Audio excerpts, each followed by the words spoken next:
അഭിനെ കാണാൻ തോന്നുന്നില്ല, അഭിനെ കാണാൻ തോന്നുന്നുണ്ട്, കാണാൻ തോന്നുന്നുണ്ട്. പക്ഷെ ഈ രണ്ട് ടേംസ് ഞാനല്ല. 21 കൊല്ലം നിങ്ങൾ അവരോട് ജീവിച്ചപ്പോഴേ ചോദിച്ച കുഴപ്പമുണ്ടോ? ഒരു കുഴപ്പമില്ല. 21 കൊല്ലം അവരുടെ വീട്ടിലല്ലേ താമസിച്ചത്? വേറെ എവിടെയെങ്കിലും ആണോ പഠിച്ചത്?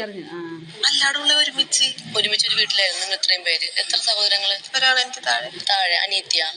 അവക്ക് താഴെ 3 പേര്, 2 അനിയത്തിമാരൊരു ചെറിയ അനിയനും. ഈയുടെ അപ്പോഴേ ഞാൻ ചോദിക്കുന്നത് പ്രശ്നമുണ്ട് ചോദിച്ചത്, ഡൗട്ട് കൊണ്ട് ചോദിക്കുന്നത്. നീ ചോദിച്ചോ? ഞാനായിരിക്കണമെന്നില്ലല്ലോ നിങ്ങളുടേത്, അതുകൊണ്ടാണ് ഞാൻ ചോദിച്ചത്. എന്ത് ചെയ്യാൻ പിതാ? വേണ്ട, ഇല്ല നീ എനിക്ക് കുഴപ്പമില്ല നീ ചോദിക്കുന്നതിന്. പിന്നെന്താ വേണ്ട, നീ ചോദിക്കുമ്പോ എന്റെ പൊന്നു നീ മിണ്ടാതിരിക്കും. നൂറല്ലല്ലോ അച്ഛനമ്മ ഭയങ്കര ഹാപ്പി ആയിട്ടല്ലേ പോയത്? പ്രശ്നങ്ങളുണ്ടായിരുന്നു. ചുമ്മാ കലവല സംസാരിക്കും. ഫ്ലാറ്റിലേക്ക് ഒന്ന് പറയുമ്പോൾ വീട്ടിൽ പോയാൽ അപ്പൊ എന്താ ചെയ്യണ്ടെന്ന് പറയുമ്പോ അപ്പൊ നീ എന്താ ചെയ്യണ്ടേ?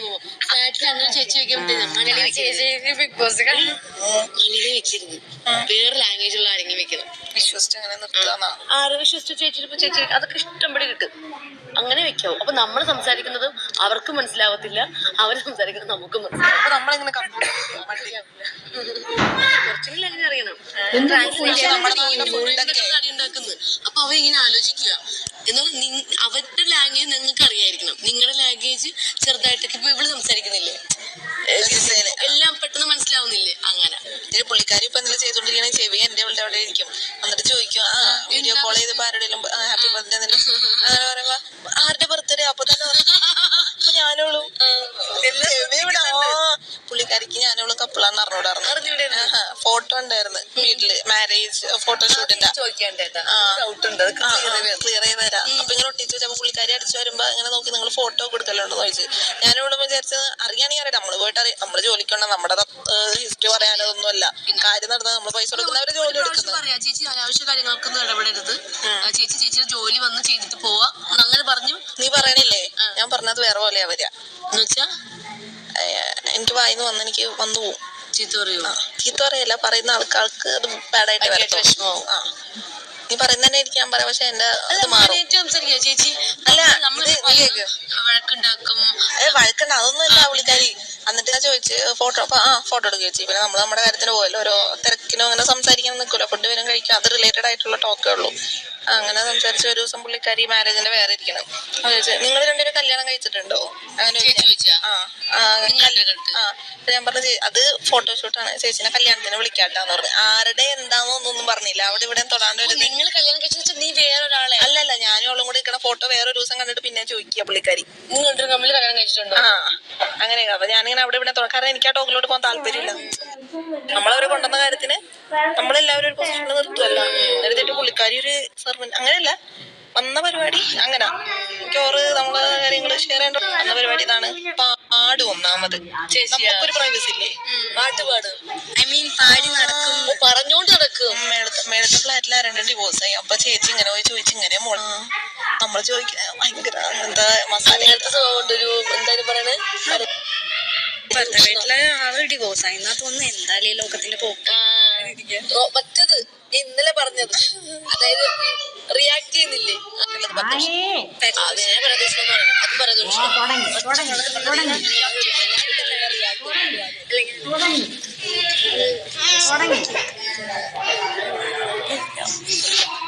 എന്തിനാണ് വിളിക്കുന്നത്? വേറെ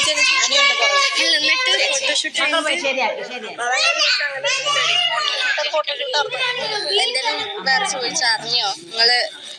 വിറ്റ് പുള്ളിക്കാരി 2 മാസമായി വരാൻ തുടങ്ങിയിട്ട്. നിങ്ങൾ പാടുണ്ട് നിന്നെ കണ്ട് എന്തായാലും റിയാക്ഷൻ ചെയ്യുന്ന ആൾക്കാർ നിന്നെ കൊല്ലുപ്പാ. എനിക്ക് എടുത്താടി അതിങ്ങ അവളടിക്കാൻ നീ വേറെ. എന്നിട്ട് ചേച്ചിക്ക് അറിഞ്ഞൂടാന്ന് ഞാനിവളോട് വിചാരിച്ചു. എന്നിട്ട് പാക്ക് ചെയ്യണ കണ്ടപ്പോ ചേച്ചി പറഞ്ഞേ പാക്ക് ചെയ്യണ ചേച്ചിന് കുറച്ചൊരു ഞങ്ങള് ജോലിക്ക് പോണേണ് 2-3 മാസത്തേക്ക് ചേച്ചി വരണ്ട, ഞങ്ങള് വിളിക്കാന്ന് പറഞ്ഞു. അപ്പൊ ചേച്ചി ചോദിക്കണേ നിങ്ങളും എനിക്ക് 7ന്റെ പണി തന്നല്ലേന്ന്. ഇല്ല, പുള്ളിക്കാരിക്ക് വേറൊരു വീട്ടിൽ നിന്ന് ഇങ്ങനെ അവര് പുറത്തോട്ട് പോയി, അമേരിക്കയിൽ പോയി. അതിന്റെ ഇതിൽ ഓൾറെഡി പണി കിട്ടിയിരിക്കണേ 7ന്റെ പണി എന്ന് പറഞ്ഞപ്പോ ഞാനുള്ള അന്തം വിട്ടു. നമ്മുടെ ലാൻഡ് ലൈൻ 8ന്റെ പണി എന്നല്ല പറയാ, വീടിന്റെ പണിയുന്നു ഞാനുള്ള അന്തം വിട്ടുപോയി. ഇങ്ങനെ നമ്മൾ അറിഞ്ഞൂടാ. ആ ശരി, ഏട്ടന്റെ പണിയല്ലേ പറയാറ്. ചിലര് ഇങ്ങനെ സ്ഥലത്ത് പറയുമ്പോ കറക്റ്റ് ആവുമല്ലോ അങ്ങനെ. അതില് പാക്കിംഗ് ഒക്കെ കണ്ടിട്ട് പുള്ളിക്കാരി ചോദിക്കും ഡ്രസ്സൊക്കെ വാങ്ങിയത് പോകാനാണല്ലേ. അപ്പൊ നമ്മള് കവറൊക്കെ കൊണ്ടുവന്ന് ഇങ്ങനെ ഡംപ് ചെയ്യുമല്ലോ. അന്ന് പറഞ്ഞില്ലേ എവിടെ പോണെന്നൊന്നും പറഞ്ഞില്ല. ഓൺ ചെയ്യുമ്പോ അറിയാം. എന്നിട്ട് പുള്ളിക്കാരി പറഞ്ഞാണ് വേറൊരു വീട്ടില് അതായത് വേറെ അതായത് എന്റെ തൊള്ള എന്നെ വെച്ച് തുടങ്ങുന്ന തീ വെച്ച് തുടങ്ങണ ഡാഡി എപ്പോഴും വരുന്ന അയ്യോ ആണ്. എന്നിട്ട് അപ്പൊ പുള്ളിക്കാരി എന്തിനു വന്നേ? വെറുതെ വർത്താനം പറയാൻ. കൊച്ചിക്കാ നിങ്ങളെ കമ്പനിയാ? അറിയും. എന്നിട്ട് പുള്ളിക്കാരി എന്നിട്ട് ഞാൻ എവിടെയോ കണ്ടിട്ടുണ്ടല്ലോ. അപ്പൊ പുള്ളിക്കാരൻ അങ്ങനെ വരാൻ ചാൻസ് ഒന്നുമില്ല. ഞാൻ ചേച്ചി വേണമെങ്കിൽ ഒന്നുകൂടെ നോക്കാം എവിടെയെങ്കിലും പിന്നെ പുള്ളിക്കാരി അത് സെർച്ച് ചെയ്ത് പോയി അടുത്ത ദിവസം വന്നിട്ട് പറഞ്ഞാണ് എനിക്കറിയാം നിങ്ങളൊക്കെ ആരാന്ന്. നല്ലേലുണ്ടോന്ന് പറഞ്ഞ. അപ്പൊ ഞാൻ ചോദിച്ചു ആരാ ചേച്ചി? ഞാനുള്ളൂ ആരാന്നറിയോ ചേച്ചി? അപ്പൊ അറിയാന്ന് പറഞ്ഞ എന്തോ ഒരു ഇത് അവരുടെ ലാംഗ്വേജിൽ പറഞ്ഞു, മലയാളത്തില് അവിടെ ഇവിടെ തൊടാതാ. എന്നിട്ട് ഞാൻ നിങ്ങളുടെ എന്തോ വീഡിയോ കണ്ടു പറഞ്ഞു. അപ്പൊ ഞാൻ പറയുന്നില്ല എന്ന് പുള്ളിക്കാരി. ഞാൻ പറഞ്ഞ എന്താ ചേച്ചി ഉമ്മ എടുക്കണ വീഡിയോ ആണോ കണ്ടേന്ന്. അപ്പൊ ചേച്ചി അപ്പൊ അതൊന്നുമല്ല. അങ്ങനെ ഒരു നാണമൊക്കെ വന്നിട്ട് അങ്ങനെ പുള്ളിക്കാരി ഞങ്ങളാർന്നു വണ്ടികള്. പുള്ളിക്കാരിക്ക് ഞങ്ങൾ ഇത്ര നാളെ അറിയാറുന്നു. ആ പോയിന്റ് വന്നപ്പോഴാണ് ഞങ്ങൾ ചേച്ചിക്ക് 60. അത്രയും പാപം പ്രായ ഒരാളെ കൊണ്ട് ചെയ്യിപ്പിക്കുന്ന ക്ലീനിങ് ആ ചേച്ചി മര്യാദക്ക് ചെയ്യലില്ല. ക്ലീനിങ്ങിന് ചേച്ചി ജസ്റ്റ് തൂത്തിടും. അങ്ങനെ മെസ്സാക്കൂല. 60 ദിവസമുണ്ടല്ലേ? അയ്യോ അണ്ണാൻ എവിടെ അണ്ണായി? ഉള്ളിലിതേ അണ്ണാൻ കടിച്ചാ തീർന്നു. അയ്യോ ശരിയാ. അയ്യോ അതെങ്ങനെ പോവാ? അത് പേടിച്ച് പോയാ? ചെറിയ അതത്രേ ഉള്ളൂ. നമ്മളെവിടെയായിരുന്നു? അപ്പൊ നിങ്ങൾ ആ ചേച്ചി പറഞ്ഞില്ലേ? പറഞ്ഞ ചേച്ചിനോട് ചേച്ചി പ്രാർത്ഥിക്കുന്നൊക്കെ പറഞ്ഞിട്ടാവാന്നാ. അനുഗ്രഹം മേടിച്ചാ? അനുഗ്രഹം എനിക്ക് ഇങ്ങനത്തെ ഇതല്ല. അതൊന്നും മേടിച്ചില്ലേ? ഇല്ല. പറഞ്ഞ ചേച്ചി പ്രാർത്ഥിക്കിട്ട സപ്പോർട്ട് ചെയ്യാൻ പറഞ്ഞിട്ട് പോയി. കാലൊക്കെ തൊട്ട് തൊഴായിരുന്നു. ഒരു കൂലേ അങ്ങനെയല്ല ഞാൻ പറഞ്ഞത്. എനിക്ക് അങ്ങനത്തെ ഇതില്ല. ഇല്ലേ? എനിക്ക് എന്തോ പോലെ നമ്മള് ചെയ്യാത്ത ചെയ്യുമ്പോ. അല്ല, പ്രായത്തിൽ കൂടുതൽ ആൾക്കാര് അനുഗ്രഹം മേടിച്ചാൽ നമുക്ക് നല്ലത് കിട്ടും. നീ വാങ്ങിത്തരാ? ഞാൻ ഇവിടെ പറഞ്ഞതിന് മുന്നേ ഞാൻ എന്റെ അമ്മൂമ്മ, അപ്പൂപ്പൻ, അച്ഛമ്മ, അപ്പച്ചിമാര് എന്റെ ഫാമിലി ഉള്ളതാട്ടാ, പുറത്തല്ല. പിന്നെ പറയാതെ കുറെ പേരില്ലേ, ഞാൻ പറയത്തില്ല പുറത്ത്. ഇങ്ങനെ അനുഗ്രഹം മേടിക്കും. അനുഗ്രഹം മേടിക്കും. ചുമ്മെങ്കിലും ഇങ്ങനെ താന്നു നിന്നിട്ട് ഞാൻ പോയിട്ട് വരാട്ടാ. ശരി, അടുത്ത മാസം വരാട്ടാ.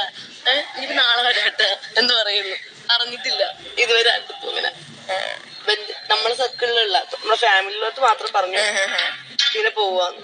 അപ്പൊ അവരുടെ ഒരു അനുഗ്രഹം കിട്ടുമ്പോ ഉണ്ടല്ലോ ഒരു സമാധാനം. ഞാനും അതെ. അത് ഞാൻ എന്ത് കാര്യം ചെയ്താലും അങ്ങനെ ചെയ്യോ? ഇത് ബാക്ക്ഗ്രൗണ്ട് മുസ്ലിംസിന്റെ അങ്ങനെ ഇതില്ല. ഇല്ലേ? സലാം പറഞ്ഞിങ്ങനെ ശീലമില്ല. കെട്ടിപ്പിടിക്കും. ഉമ്മയും കൊടുത്തിട്ട് പോയി. വേറൊരു ആളുണ്ട് തമിഴ്നാട്. ഞങ്ങൾ ഇറങ്ങിയ സമയത്ത് അവളിങ്ങനെ കോണ്ടാക്ട് ചെയ്തത്. അവള് ഇൻസ്റ്റ കുറെ പേര് ഞങ്ങള് കമൗട്ട് ചെയ്ത സമയത്ത് കുറെ പേര് കോണ്ടാക്ട് ചെയ്തിരുന്നു ഇൻസ്റ്റയിലൊക്കെ. വെറുതെ ചിലര് കമ്മ്യൂണിറ്റി എന്നുള്ളതായിരിക്കും, കമൗട്ട് ചെയ്യാത്ത ആൾക്കാർ ഇങ്ങനെ കമ്പനി വിടൂലേ അങ്ങനെ. അപ്പൊ എനിക്ക് നമ്മളെ ഇറങ്ങിയ സമയത്ത് ആ പ്രഷറിൽ ഇതൊന്നും പറ്റൂല. അല്ലാതെ നമ്മൾ എന്തോരം പേരോട് അങ്ങനെ ഓൺലൈനിൽ മിണ്ട. എനിക്ക് ഓൺലൈൻ ഫ്രണ്ട്ഷിപ്സ് എനിക്ക് താല്പര്യമില്ലാത്ത, നമുക്കും താല്പര്യമില്ല. നമ്മളൊരാളെ ഇങ്ങനെ നമ്മള് അറിയുന്ന പോലെ അല്ല അത്. അപ്പൊ അങ്ങനെ കുറെ പേര് വന്ന് വിളിക്കാം. അവള് Aadhaar card, driving licence, PAN കാർഡൊക്കെ അയച്ചു തന്നേക്കണം.